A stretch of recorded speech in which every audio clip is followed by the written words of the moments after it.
Never in the history of the world have the merchants of obscenity had available to them the modern facilities for disseminating this filth. The onslaught of the communist masters of deceit. Pinko, Commie, Slutz. Pinko, Commie, Slutz. Pinko, Commie, Slutz. Pinko, Commie, Slutz.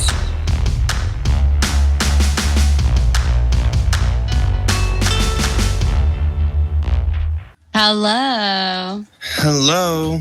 Oh my gosh, we're all here. Hello. I just made these boys stay up late because I was helping out at the Black Women in Comedy Festival, which was worth it. Sorry, guys. It was totally worth it. It's one of the only decent festivals around in terms of it's an actual festival where people who are hilarious and funny get put on. So I do want to rep that in preparation for the fact that I've kept both of my co-hosts up very late at night here.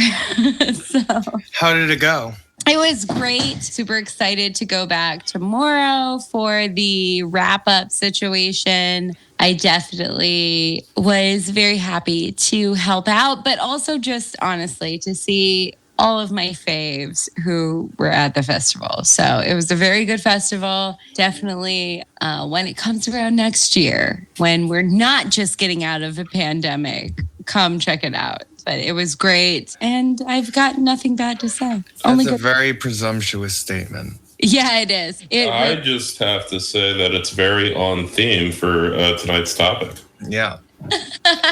And white woman hosting an event in which feminism is being used to turn black women against black men. I was just helping. Okay. But I will admit, I was pulling the puppet strings of feminism to destroy the black family. I was trying to turn those black women against. But they were happy there, to be in my defense. Not only that, but the white lesbian feminism. Yeah, white lesbian feminism, baby. That I think Bunny represents. And I definitely represent it, despite the fact that I am not a lesbian.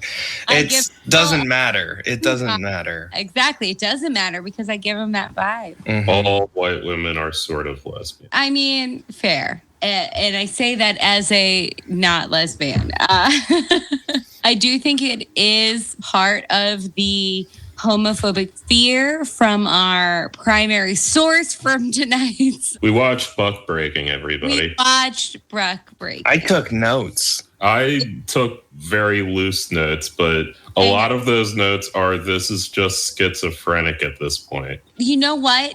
I super wish the staff, the crew, had someone checking for schizophrenia. Well, I mean, it seems like they just sent in a bunch of completely separate tapes of people rambling in no coherent order about a bunch of things they heard. Yeah. And then the editors are just I don't know. I guess we'll just interlace them together and hope that we can kind of tie sections into certain themes a bit. No, I think there was a very coherent order that was in the brain god genius of Tariq. Oh. It was his vision, and this was the perfect encapsulation of that vision. It was clear. Anyone dissenting from the clarity of his vision was trying to buckbreak him. And that would be you right now. Right, but they just went from tell me what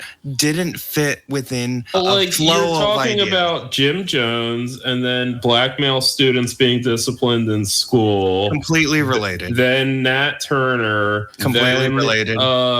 Then sex ed in school. Then the Communist Party. Yeah. Then white people say you have to have sex with a trans woman or you're transphobic. Then absentee black fathers, which you kind of said opposite things about a lot of the time. I do want to interject that there is a lot in here that. Wait. Can we just give like a 101 of what is buck breaking? Yeah. A general.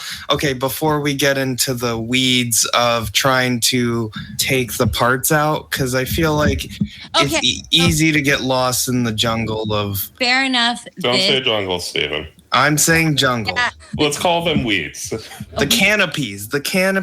You're discussing a real documentary. I do want to interject that this is Juneteenth. It is Juneteenth. Yeah, this is our Juneteenth episode. For my credit right now, I just came back, literally physically, from volunteering at the Black Women Comedy Festival, which is amazing and great. And I say Juneteenth is half of this month because I'm woke.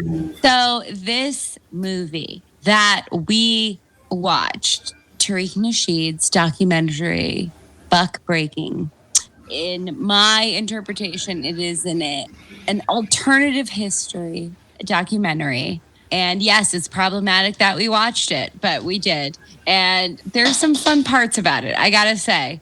But just for everyone who's like, what the fuck are you talking about? Yeah, this is what we're talking about for sure. Yeah, so, I mean, okay, it's definitely about a thing. So it's about a theory that I believe this documentary goes above and beyond about. I don't know if you guys felt the same way, but the idea essentially is that male gayness is a white invention that was imposed on the Black man, according to this documentary. And it presented us with a very lovely alternative history that we will now review for you. Yeah, I think it's a little more specific than that even. Like, I think it's specifically claiming that there was a practice in antebellum South chattel slavery called buckbreaking. I have not independently researched this. I don't know if it's true, in which a male slave was sodomized by the master in front of the other slaves as a way for the master to assert dominance and break the will of the slaves. And that it goes further in saying that these patterns of emasculation have been repeated since the end of slavery by a white supremacist culture of primary concern. If one is to fight white supremacy, one needs to fight against the emasculation of the Black man, which happens through avenues. I actually made a list, but for brevity, happens through avenues of general popular culture, but specifically that popular culture that calls for equality of gay people, as well as speaks against masculine traits, particularly when they are found in Black men, which, according to this documentary, in fact, society only speaks against masculine traits when it is found in Black men, and speaks highly of masculine traits in white men, except insofar that white men are naturally less masculine than Black. But to Bunny's point, I do want to make a point that this was an idea that was in the past somewhat accepted in a weird way by the white supremacist establishment, that Black men in particular were more quote unquote masculine is sort of a thing that was somewhat hornied about by white supremacists. It's like, yeah, sure, and like those ideas still exist. Like that, I just want to put it out there, since we're all white here, that Tariq Nasheed is not getting these ideas totally from a fantasy. There is some, at least, fantasy of a precedence here, right? I mean, slavery happened, white supremacy exists. But absolutely. But I want to take it a further step and say, like, even going back in the day, like, there was a time in like 1989, 1990, before we had developed more science around certain things, where there was this sort of weird pseudoscientific idea about the super masculinity of Black men. I mean, Black men having larger penises is still like a culturally recognized But there was an effort to even outside of that legitimize this idea, right? Where you had people who were kind of white supremacist agreeing to the idea that Black men were more masculine in athletic ways and et cetera. Oh, yeah. They're definitely like a thing. Well, okay. Bunny, are you like apologizing on behalf of Greeks right now? As Greeks are special and outside of this entirely. No. Not according to this documentary. No, I'm specifically referring to that Greek sportscaster who made that statement. Fair. Like, he was known as the Greek, wasn't he? Like, that was his like nickname. It's not a sportscaster. It's a literal famous gambler who literally in no way was a literal person who agreed to be in the public eye. It's literally like a thing where it's a narrative. But yes, fair.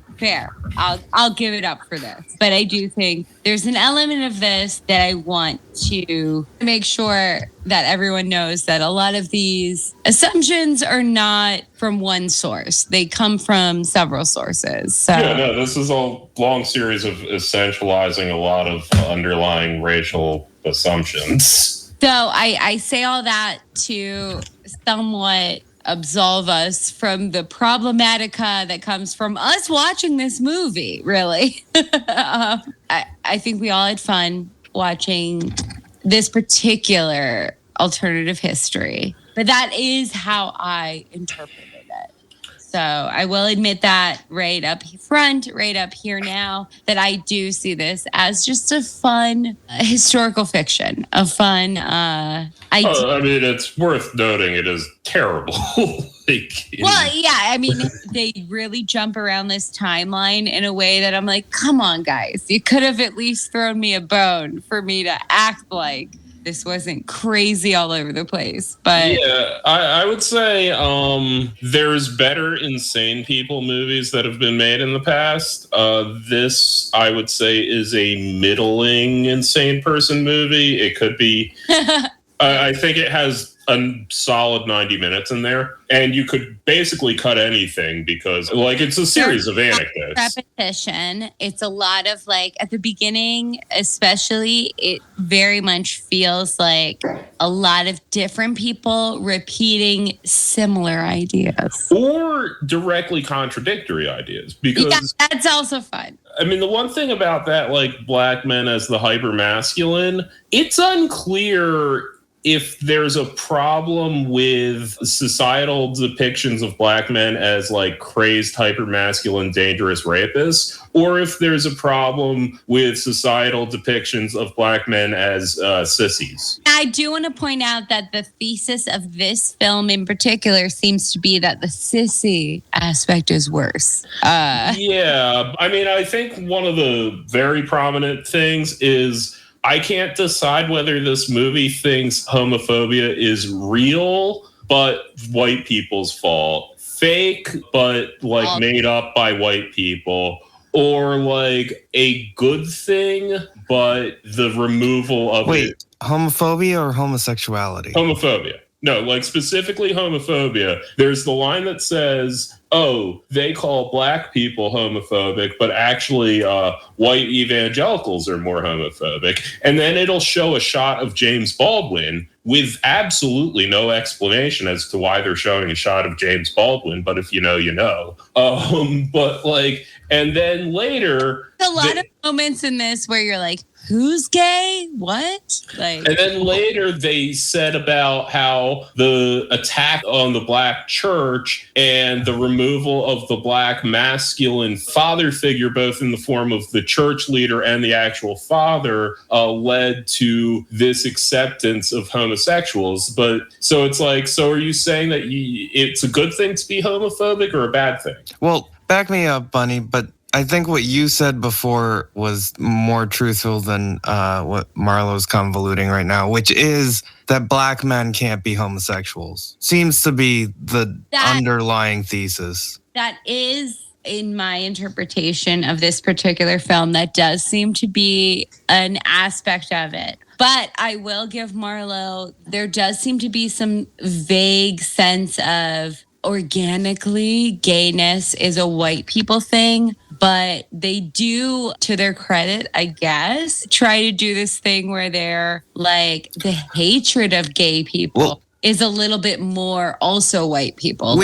Which is not to say that like black men are homosexuals. That just means that like black people are virtuous. It's not a question of whether or not homosexuality exists or whether or not it's a white thing or a black thing. It's about whether or not people were virtuous in the way they treat one another, and they view the attack on black people being homophobic as an attack on black people being virtuous. Right, but then that one, I think he was actually a preacher. He was standing by one of the plantation shots. Like they had several interviewers that looked like they were standing in a plantation. But one of them then made the point about acceptance of LGBT people is also imposed by whites. So, well, because the fixation is very much on, it's a very masculine idea. It's very fixated on dominant, submissive, sort of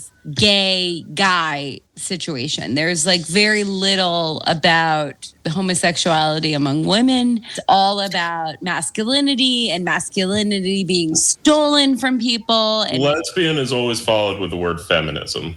Yeah. Pretty much. Well, and that's the thing is like what was sort of hilarious to me is this idea that the classic idea that women don't exist. Which, when you're speaking about, Marlo, let her talk. See, that's a good example. It's fine. No, it's fine. Like, I mean, did you guys get that? Yeah. Like that it was like women were just deleted from this thesis. Like they're only part and parcel to whatever argument is being about men and their masculinity.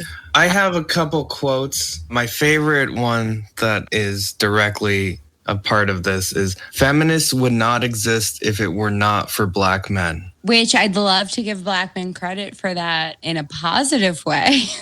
Well, and then it cut to a picture of Frederick Douglass. Yes. It sure did.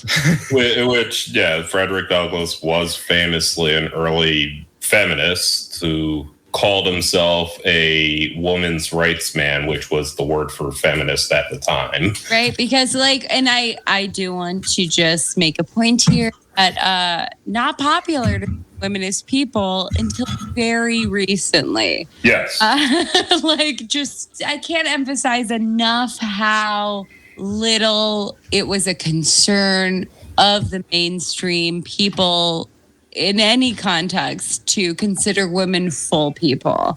Even when we're talking about a time when feminism is a word, it's still like this secondary class.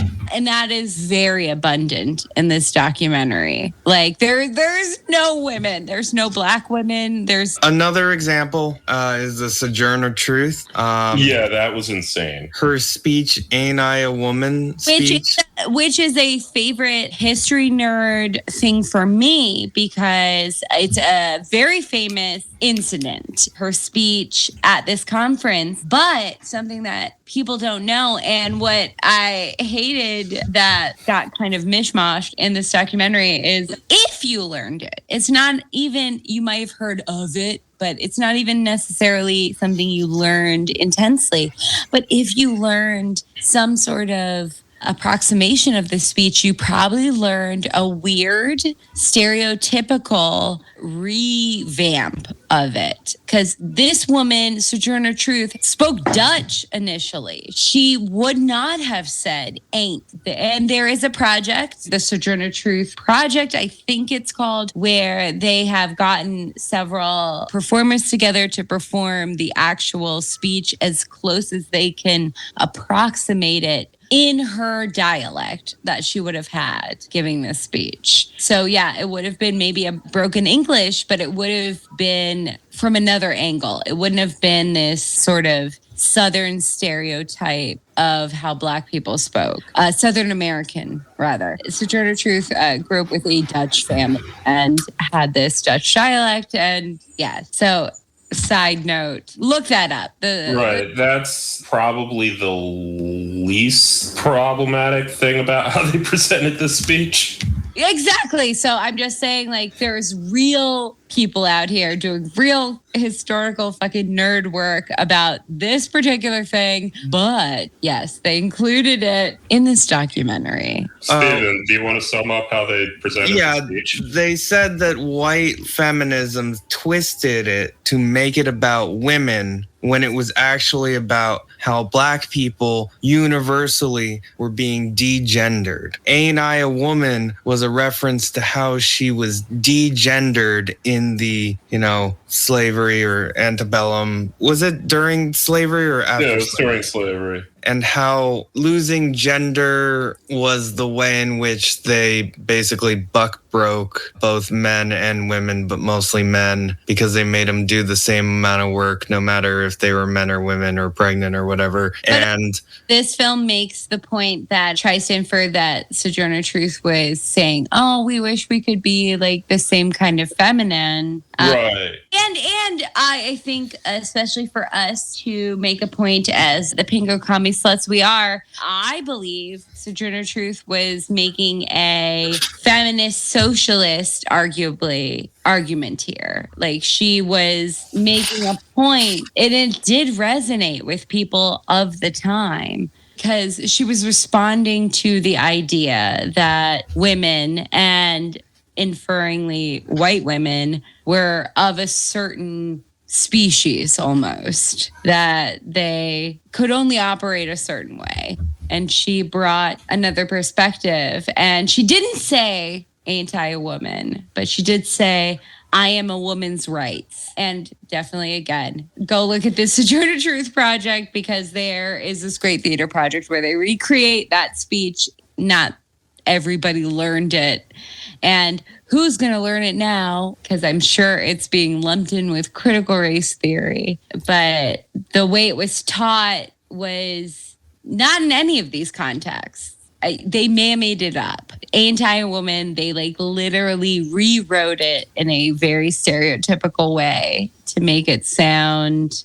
It was a speech that was presented to different demographics for different agendas. Right. It's interesting to see it yet again presented in a new way for a new agenda. Right. Arguably. The general framing of the speech, though, is they were at this conference where someone made a speech about how women need to be protected and they're delicate little flowers. And Sojourner Truth stood up and said, I'm a woman and this is what I've been through. I don't need your protection. I'm not a delicate little flower. That's the general way the speech is taught. That's how I learned it. And this documentary is arguing that instead what she was saying is, but I'm a woman and no one's protecting me. Please protect me. Essentially is how the movie framed it. Yeah, exactly. And I love when men present an idea of a femininity that they're like, we know about this and you want it so bad. You desire it so bad inherently as women. And I'm like, what are you talking about? This does not ring true to me at all. It's like a fantasy that exists only within men's minds, this certain femininity. But yeah, more or less that is the argument they make. But the degendered part is the part that's interesting, because and throughout this whole thing, there is a explicit and implicit transphobia going on. There's this intense transphobia going on. But also, what was amazing to me is that they bring up Sojourner Truth and they don't fixate on this made up weird version of the speech that was presented to people. Right? Well, they didn't focus on anything. There was an opportunity. There's an opportunity there to focus on, it's a certain person. Her name was Frances Gage. And she, 10 years after the speech was given, is the one who was put down in the books. And it was so ridiculous of a parody of the idea of a patois, like where very much respect the project to recreate the actual speech here, but I'm surprised that was not, because they don't care. She's not a person. She's a woman. That's the whole thing, is that, well, no, the point that they're putting forth is that there is misogynist. Like, that's what's the most kind of juicily bigoted about this movie and about this point of view, is that, like, you have this opportunity to make more arguments supporting your own general thesis, but because you're so misogynistic, you don't even see it. To your credit, Bonnie, I mean, the one thing is, if you're going to make a presentation on sexual assault that happened on the plantation, there is a widespread documentation of that, but it's against women.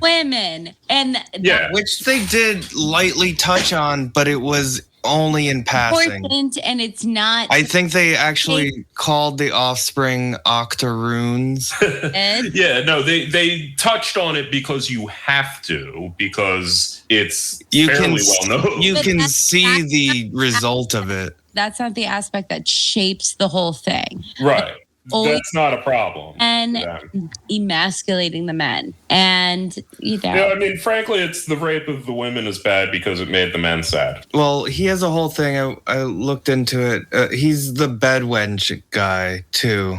He sure is, yes. He's the one that said interracial relationships between black women and white men makes black women bedwenches. Mm-hmm. And that... Say that. But let's also be fair, he was also a pimp who talked to Michael Moore one time. Mm-hmm. He's the lead singer of a pretty sweet R&B group called Mink Slide that was pretty popular like 3 years ago. Yeah. He also has other documentary series called Hidden Colors, which follows a lot of this. All right. I need to bring this particular one up because I got into a literal vendetta with another comedian over this movie. And let me just make it clear. Movies. There's 5 of them. Yes. But the overall thesis of Hidden Colors is similar to Buckbreaking in the way that Hidden Colors implies that basically there's all these secret black people in history that are not being admitted to. And in that, people like myself, the Greeks, are not admitting their black history.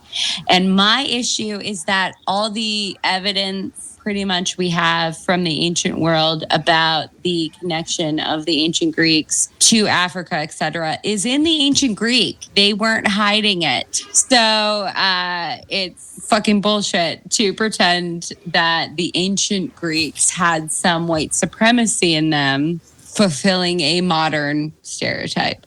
But I literally got into a fight with another comic over this, a white comic who insisted to me that Hidden Colors was a real and true authentic documentary, and I couldn't admit that my ancestors were black. And I was like, that is, it's not a dichotomy, right?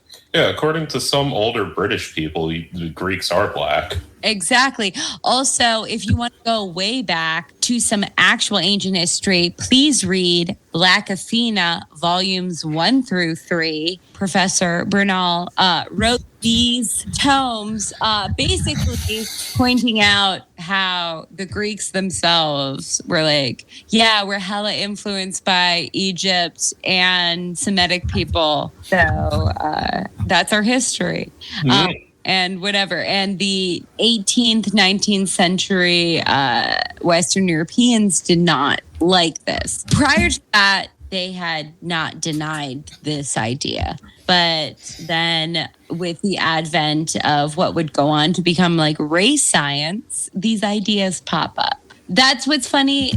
So when I'm watching this movie is that like they just they don't even talk about about Egypt, they like skip over Hellenistic. The whole. Oh, they do not believe that the Egyptians had any Greek influences. But it's like the Greco-Egyptian era doesn't even exist at all. No, absolutely not. No, it was all black people, and then the Arabs showed up and started buck-breaking them. Where I'm like, then who was Ptolemy? Who was Cleopatra? Like, what the fuck? Explain this to me. How does this work? Because one of my things is that the Greco-Egyptian world was one big world for hundreds of years that the modern understanding sort of minimizes. Right. We do this whole thing about the Greco-Roman world. It's arguably more accurate to talk about a Greco-Egyptian world than it is to talk about a broad Greco-Roman world. You know, like we're talking about the Roman world when we talk about that. Yeah, the 19th century European race scientists buried it because it made the Greeks too black, and these guys are burying it because it makes the Egyptians too white. I guess, but and really tan, guys. The denial of gold. Yeah, no, any real scholarship would be an improvement on this. I'll definitely agree with you there. I mean, I was reminded of how much any of these people could read even a single thing by Angela Davis. Like, of course, I have a classic student, but a ton of my knowledge is also thinking about what I read from Angela Davis and what I read, like these other things where I'm like, how is this completely absent? Yeah.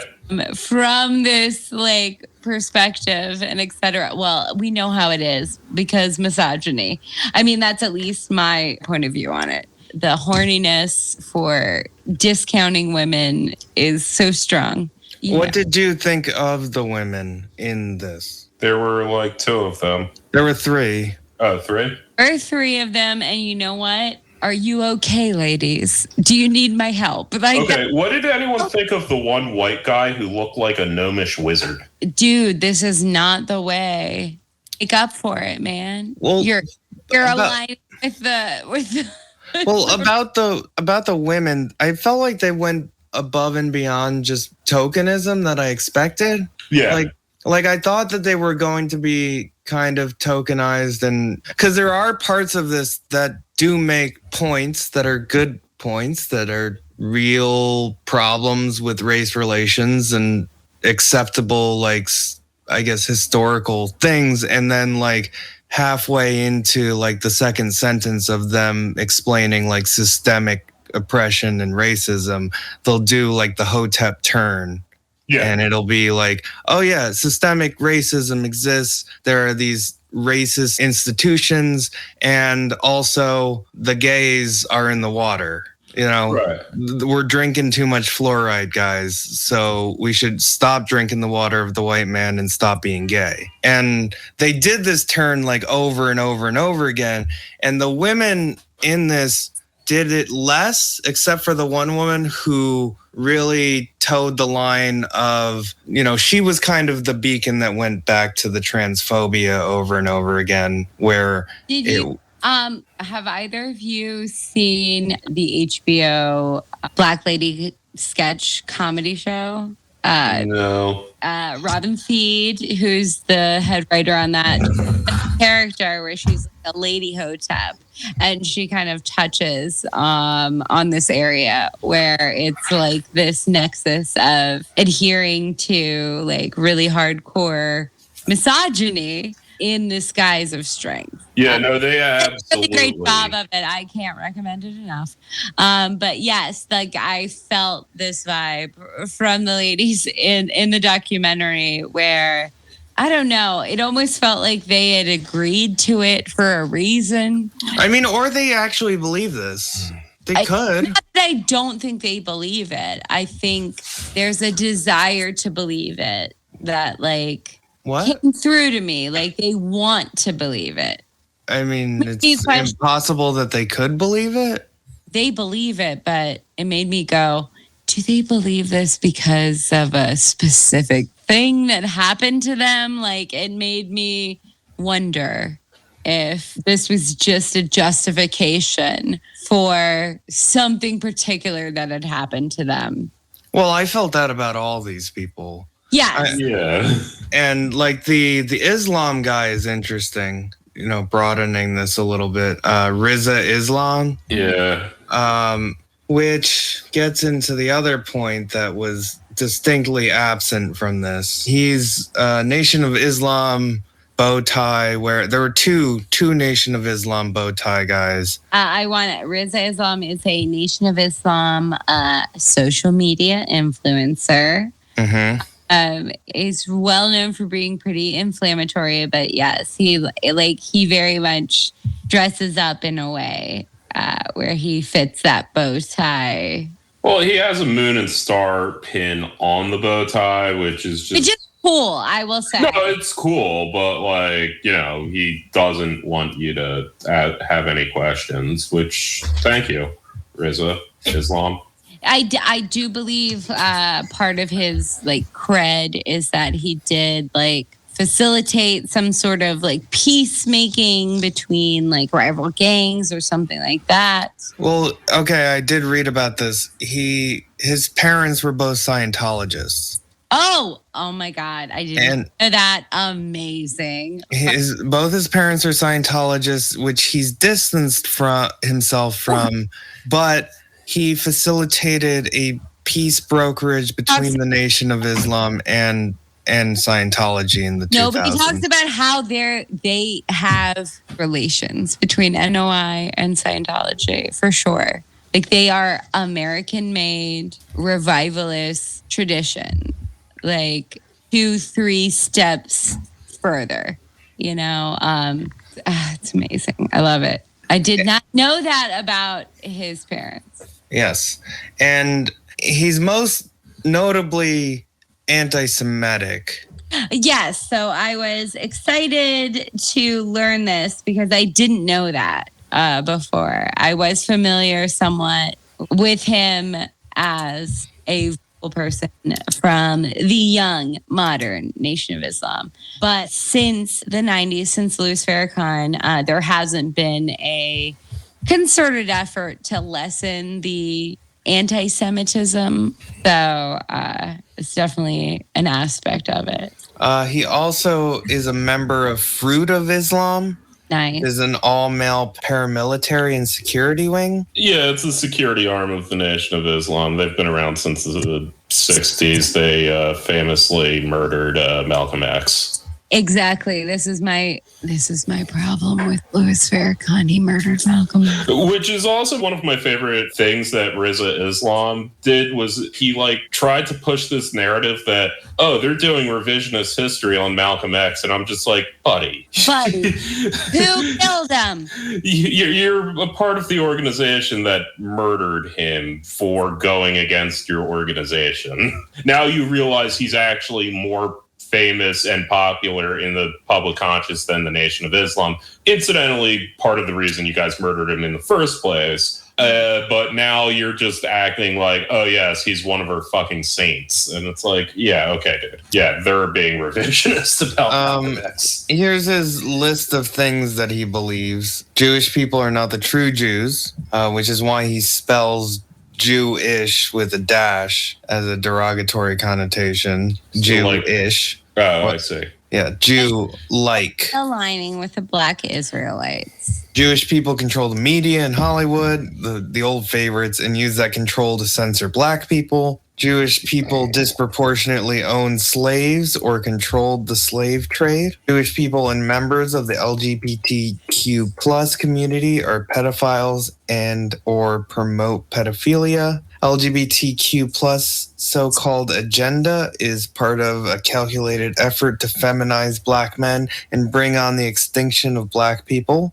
No one is born gay, which goes back to my point. It is forced upon through chemical manipulation by the government and international bankers, Jews. Vaccines cause autism, illness, or death, particularly in Black children. Vaccines are part of a government depopulation plot targeting Black people. There was no mention of Jews in this documentary. The closest they got was talking about Epstein. And then they said something in terms of the people who control Hollywood. Mm-hmm. The Epstein thing was fucking hilarious, though. I just have to say that because it's so clearly they wish there was even a single black victim. They were chomping at the bit to even have a single verified documented black victim of Jeffrey Epstein. But they were mad that it was all white chicks.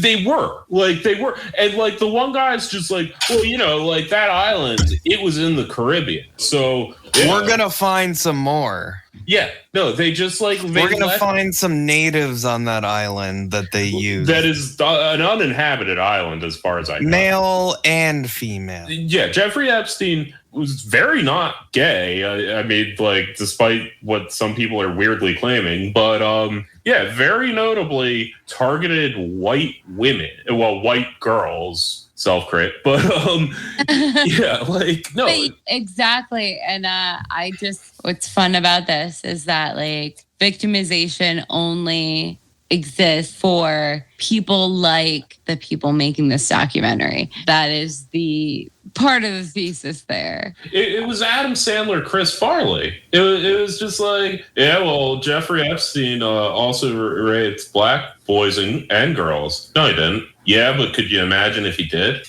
They let him do it all. They wouldn't have even killed him. Yeah. Well, they also went into the other Jeffrey Epstein guy, the apartheid. Okay, that shit's true, and like, yeah, no, that shit's totally true, and like, yeah, they're right about that. And then they like immediately veered into lesbian feminism is the problem because they were afraid that they were actually talking about something that was true for a change. Yeah, they like panicked.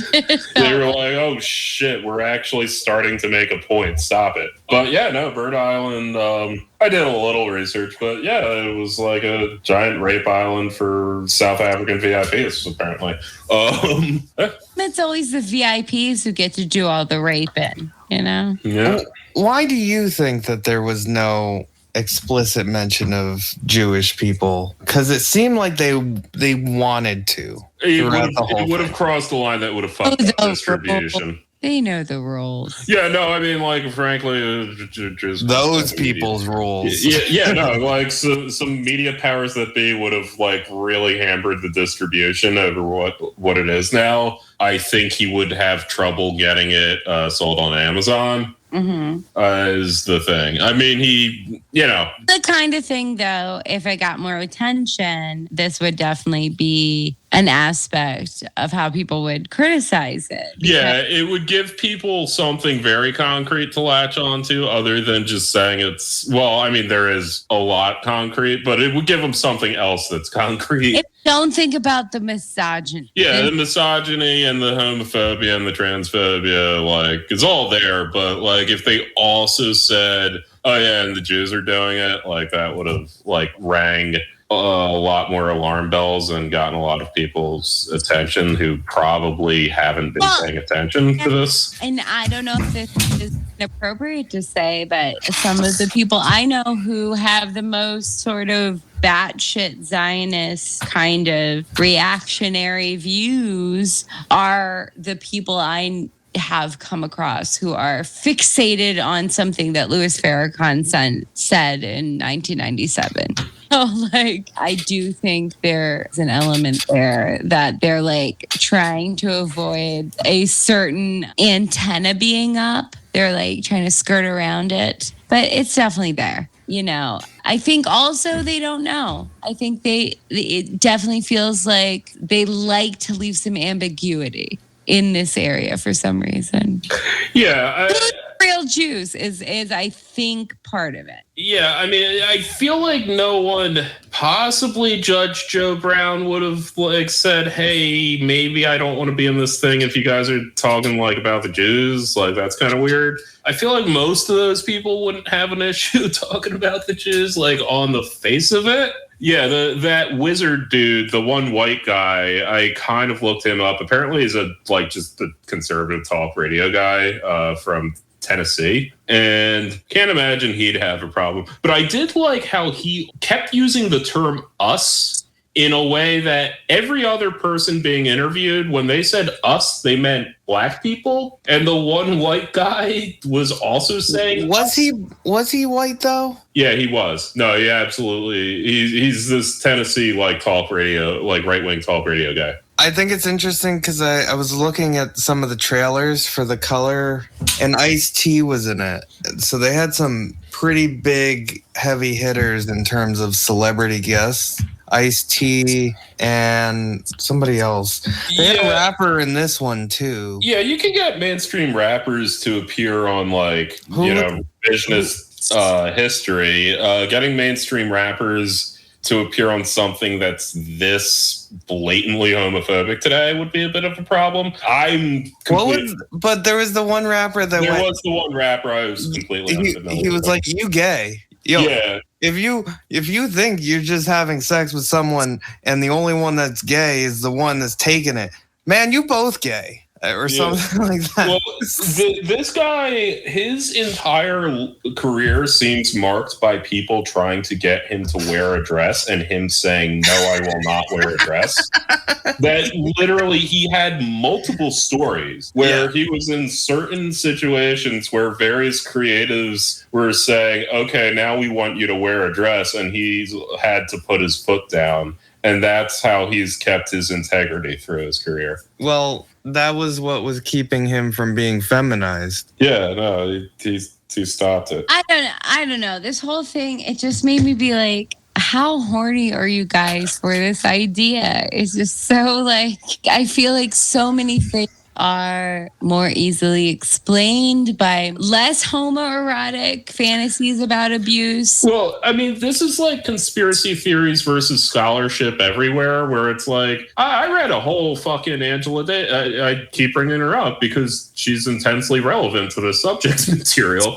But I read a whole fucking Angela Davis book about the white feminist movement and the ways that it went against the needs and interests of black men and women, and laid out a very strong argument. And then you have these black women who are being interviewed for this documentary, and they're just like, oh yeah, well, that's just trying to make me hate black men, and I'm black first, and I'm not oppressed as a woman, I'm oppressed as a black person. And it's like, yeah, okay, sure. I mean, what I enjoyed the most about the alternative history here was the idea that being gay came from the Ice Age. Yeah, your penis is cold, so you have to stick it in your buddy's butthole. Any hole will do. Yeah, no, that's basically, I spelled out what their argument was implied as, but that was their implied argument. Yeah. Sometimes your penis is cold when you're in the Ice Age. Homosexuality was attached to dominating other cultures. But okay, so I have been aware of this certain line of thought about quote unquote buckbreaking as it pertains to slavery in the American colonies, where there's this idea that white slave owners raped males in front of the other slaves to show dominance in this way. But I haven't done the research, but I feel as though the fixation on this idea, whereas obviously they were raping women all the time, the fixation on this idea of breaking the men in this certain way is a little bit in itself homoerotic. Oh yeah. Well, did you see the pictures? Jesus. Okay. The WikiHow drawings in the first half of this movie. These sex paintings. Who even has awareness of so many sex paintings? He commissioned them. That was the thing. Wait, okay. Are we talking about the classical paintings or the WikiHow images? The deviant art pictures. Yeah. According to the commentators on the video, he paid someone to make those sexy pictures with the very attractive slave owners. Oh yeah, no, it was totally a fiber job of a lifetime. These sexual paintings in this movie that yeah, I think you're talking about those classical artwork. Is that both? It's just like an overabundance of sexual paintings in general, though. I felt like we were swimming in them, and like, who could tell? I liked how they would transition from a classical sexy painting of a black man kneeling in front of a slave owner into like a stock video of a child studying at school, and then come out of it in a guy twerking. Oh God, they use so many shots of black men twerking, and it was so great every time. Like, if this movie honestly was not that enjoyable, that would be like a definite drinking game. I would say, I mean, I don't know how much we're really wrapping up, but if I had to give an assessment of it, I'd say if there's more fun movies to watch that are like bad or horrible for ideological reasons. Well, I am interested in seeing whether or not this one is better or worse than the Hidden Colors, because the Hidden Colors. We can't make this a series. We cannot make this a fucking series. No, I'm just saying it seems like those go into exciting topics as well. With Hidden Colors, like I said, I got into a very antagonistic argument with another comic who is white about this movie, where me and people of color who are friends of mine, like, yeah, this is a well-known weird propaganda movie. And this girl in particular was like, had interpreted it as this authentic documentary. And like, I mean, I get it, because they take all these pictures, these paintings, and they say, doesn't this look like a black guy? And it's very compelling the way they do it. But like I said, the thesis that ancient people in Spain or in Greece had an anti-black prejudice is a leap you have to make in the first place. You can only be like a dumbass American with very tenable knowledge of the ancient world to like think that's a real, you know what I mean? You have to just assume that what you're perceiving as dynamics in the modern world existed throughout all time in perpetuity. All right, let's talk about the religion. There is a almost conflicted religious statements going on. Yes. On one hand, it does seem like they're upholding like traditional Christian values, and there's a deep-seated like wanting to spread the gospel. But on the other hand, white Christianity is the source. Well, Catholics are all pedophiles. That's one thing that I learned from this. Especially those Portuguese. Right. But in this, it was like Catholics writ large are a pedophile cult. But Christianity is a colonizing, raping, death cult. Which I do love, because like, as opposed to Islam, which never does any of that. Well, I mean, and at the same time, they do wax nostalgically about this black church that was destroyed at some point, but also is the only way out. But also, they aren't clear whether black Christianity is bad too. Like, it's all very conflicted, as I've been feels saying. like they want to leave space open to be hateful toward like Coptic Ethiopian Christians. Like, they're like, we're the real deal, etc. But also, we want to have an argument here where the people who literally exist, who could arguably be in this vein, we want to be able to discriminate against still. I definitely got that vibe from it, because I feel like it's a very easy argument if you want to make a somewhat Afrocentric Christian originist argument. Well, there was also a lot of ADOS shit in this as well that was sort of discounting and xenophobic towards Africa. Mm-hmm. There's a lot going on there. But yeah, no, I mean, I would say the thesis on... well, that's another thing. They never mentioned the word Jew. They also never really mentioned the word Islam. Like, if we also want to talk about that as an absence, they never said the word Islam in that movie, to my remembrance. Well, and I mean, it seems to be purposeful, I think, because like definitely there's a conflation of certain Arab peoples as white in this documentary, and meaning as white as evil. Am I white Islam? Or is that just Turkish people? Wow. Well, there's the Balkans. They don't Turks. Well, and then the way they talk about Egypt is like they just, again, skip over huge chunks of Egyptian history and skip to like basically the Arab conquest and interpret that as white people infiltrating this land. Which, I mean, I'm not against necessarily.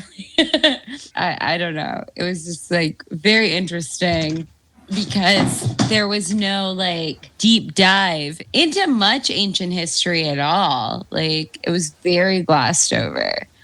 Which is good. Yeah, which is fine. I mean, I would prefer less projecting modern dynamics into the ancient world as possible. I did love, they were like, look at those statues of those Greeks with their tiny little dicks. Mm-hmm. And then look at the way they represent the black man. What other race could stand up against the black man in terms of manhood? I really love that quote. I just, I've watched this now like 3 times. It's like it ignores the fact that there were all these big dick statues. Well, there's only one big dick statue, and that's the one outside of the Pope's house. He comes out and he looks, and it's just a giant black phallus. Isn't it ironic that the Pope is staring at a black phallus every time he opens up the window? Well, I'm just saying that there were a lot of big phallus statues in the ancient world. They were just done for certain purposes, and also they were easy to break off, so they don't survive intact the same way as the little tiny delicate introverted penises on the most pristine sort of cultures. So like there's this whole ignorance of like fucking art history and like all this shit. And like what's the purpose of putting a big dick on a statue? Like it's not like statues were meant to be photorealistic interpretations of things. Nobody thinks that. Nobody who studies art history is like, that's what's supposed to be a fucking exact approximation of a literal human being. That's not a thing. Okay, here's a challenge. Was there any good points that they made? I would say no. And I would say that any thing you want to frame that in the scatter shot of random anecdotes, you could derive like, oh, he happened to say something factual, or oh, he happened to say something factual that might not be commonly known.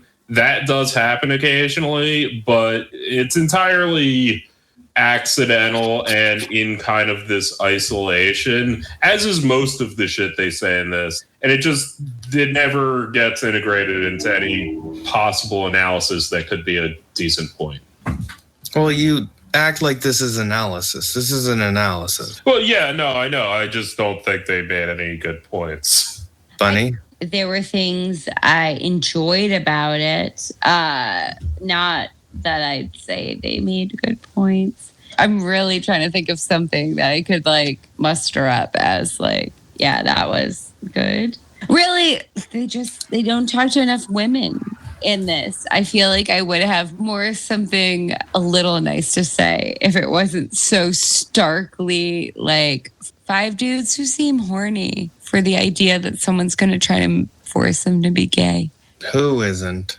I do have my list of things that turn you gay according to this movie. I want to hear it. Steven, do you have a possible good point?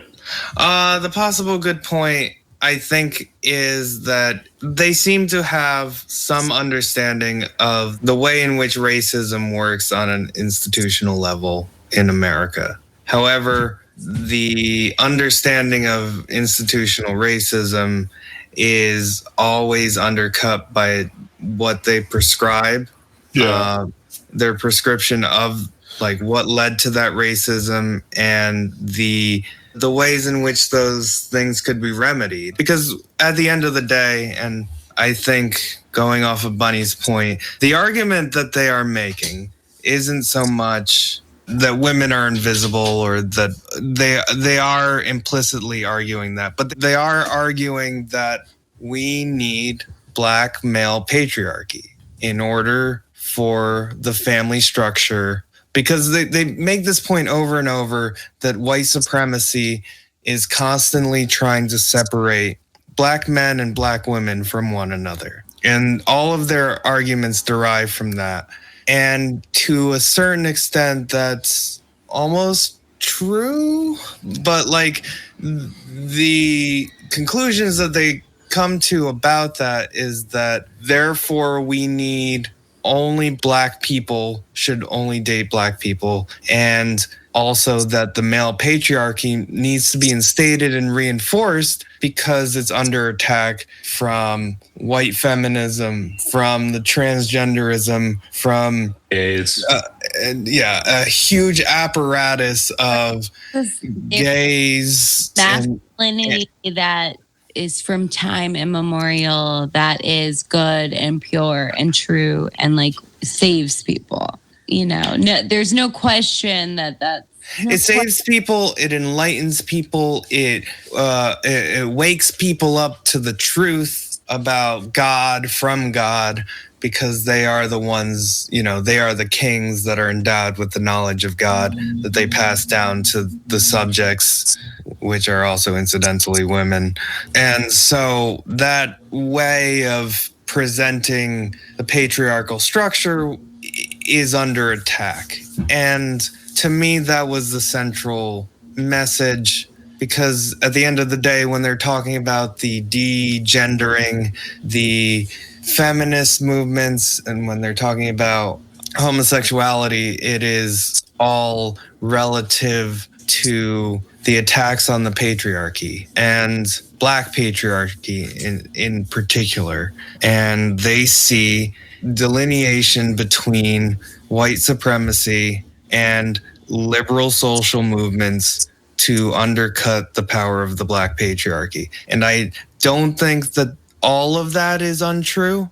I just think that the way in which they frame it is extremely self-serving, misogynistic, and very race separatist, homophobic and sexist. Yeah, it's the central thing to me is just like how juicy it seems for people to believe that like the gayification of things is the central crux of everything. Just imagining what is his name? Tariq, whatever. Just like breaking out into sweat as he's imagining in like excruciating detail getting pegged by a slave owner. He wants it so bad.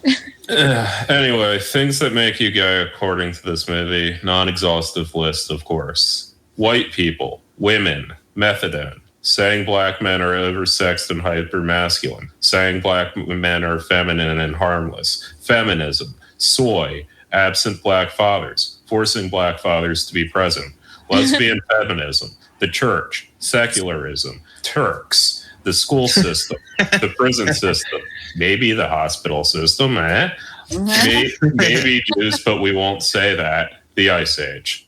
Well, and most of those things that you listed off are institutional things that are white dominated. Some of them are soy and methadone. Yeah, but I mean, like the hospitals, the justice system, like Turks. Yeah. That's right. Turks are white.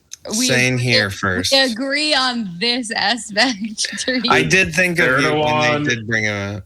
Erdogan is POC and queer-coded. I'm so mad at that. POC because he's Turkish and queer coded because I don't know, he drinks coffee or some shit. I don't know. I feel like you could come up with something better, but I was just gonna be gay. Like you wouldn't like that. I feel like Erdogan would not like it if I was like, you seem gay, even though I. Oh, I did. Okay, if we're just a random quote, Black America is under an estrogen assault. I love that quote. I laughed so hard. I had to Also, go back and listen to it like 3 times. How about that Minority Report scene? Like, where they just like showed like white people like machinating about like controlling Black society, and they had a giant Minority Report computer. Yeah, I just love the idea that powerful, rich white people are like, you know what would make me so excited is controlling a percent of the 12% of this country that is Black. Like, I just love this idea. Not to say that there aren't nefarious white people out there. There certainly are. I just think they are... It's more institutional than that. It's more institutional, and it's more like happenstance if it is personal. Like, it's more like, oh, oops, I didn't realize. Who gives a shit? Because I want to fly my helicopter into the volcano or whatever they do. I don't know what rich people do. What are they doing now after COVID? Who knows? Not Tariq Nasheed, because I got no information on that in this documentary. I did get some fun ideas about if I wanted to be a very specific kind of bad white person. I did appreciate that. So, like, I've got like, that back. Like what? No, if I wanted to be the sort of evil white person that Tariq Nasheed, like, is... Well, you're dating a Black man, so I think that, like, counts for... I'm already doing part of it, especially if he's light-skinned. So, like, it's already many layers here. Well, you're feminizing him. Yes, he would make this argument, Tariq Nasheed. So I like that. I like the idea that feminizing people would defeat them in some way, you know, if only, right? I like a historical fiction. I like an alternative history. I think really that one guy just needs to be put in a dress, and like he's already 90% there to being feminized. He just needs that little push, you know? Or like, just like, dude, do it and you're fine. It'll be fine. Like, what are you so scared about? You're participating in this whole movie? Come on. You're fine. You can do something that's 1 tiny % gay and not be gay. It happens all the time. These guys don't know that and made a whole movie about it. There was so many other good quotes. Like, there was the other bow tie guy who was into the, like, psychosexual competition between Black and white men, and how lynching was a way to harvest spiritual energy. Yeah, I forgot about that. Oh my God. I just rewatched it before this episode, and the guy was like, you know, lynching, you know, each person has an amount of spiritual energy. Yeah. He gave this very complicated cosmology. It was like some like Harry Potter shit, to be honest. Like, it was like Horcruxes. Yes, it really was Horcruxes. Yeah. If you kill someone at the right time, you get to like suck in their juice of their soul. Like, it was very like, this is a mythology we're dipping into right now. Oh, it was so good though. I did enjoy it. I'm not lying. Personally, though, I think I enjoyed it in a way that you guys maybe can't relate to, because I like the idea that men of yore in the past who had so much power over all the women in their world were like such fucking dumb, stupid idiots, you know? Like, I really like this idea that all of these figures in the past were afraid of, you know, whether they were gonna get to suck out the soul juice the right time, because they're dumb and they made this shit up.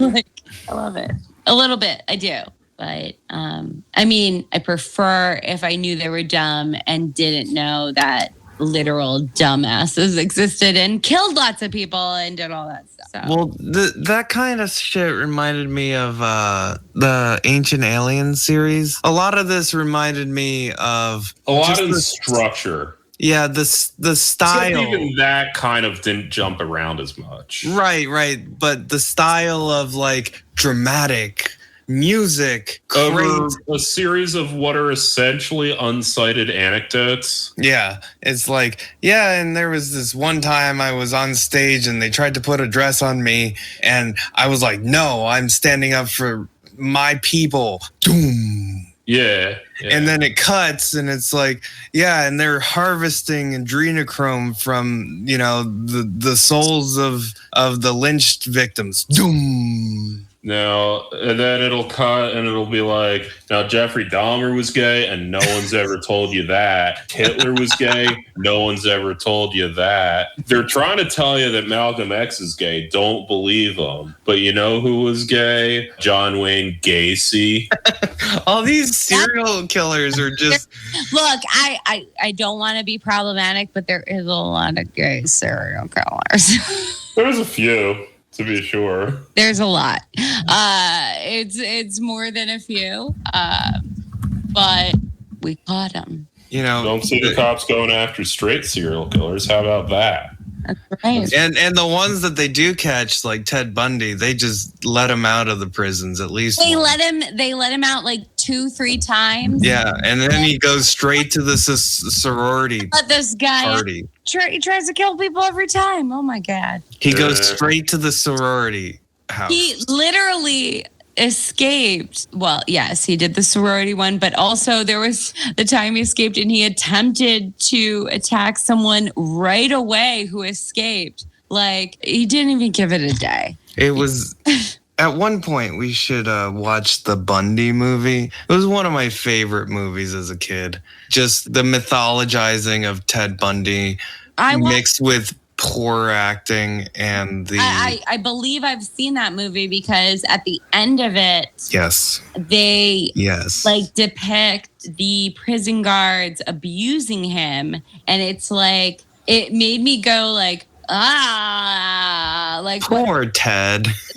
What am I supposed to feel about this? Because like this horrible murderer who cannot literally talked his way into escaping, etc., to go on and attack more people, and then he's being executed, and you see these prison guards who are like, we're gonna shove shit up your ass, and I'm like, no, why? Well, my favorite part of that is that they cut to a bunch of multi-ethnic children. They at the very, very end of that movie, and it might be a different movie, but they cut to children standing on lawns, holding up, and they're in the weird fisheye lens where in the 90s the grass was purple and the sky was a different color, and the kid is like, I'm Ted Bundy, and then they'll cut to another kid and they'll be like, I'm Ted Bundy, and then it'll cut to a Hispanic kid, I'm Ted Bundy, and then they cut to a white little kid and he's holding up a dead cat and he's like, I'm Ted Bundy,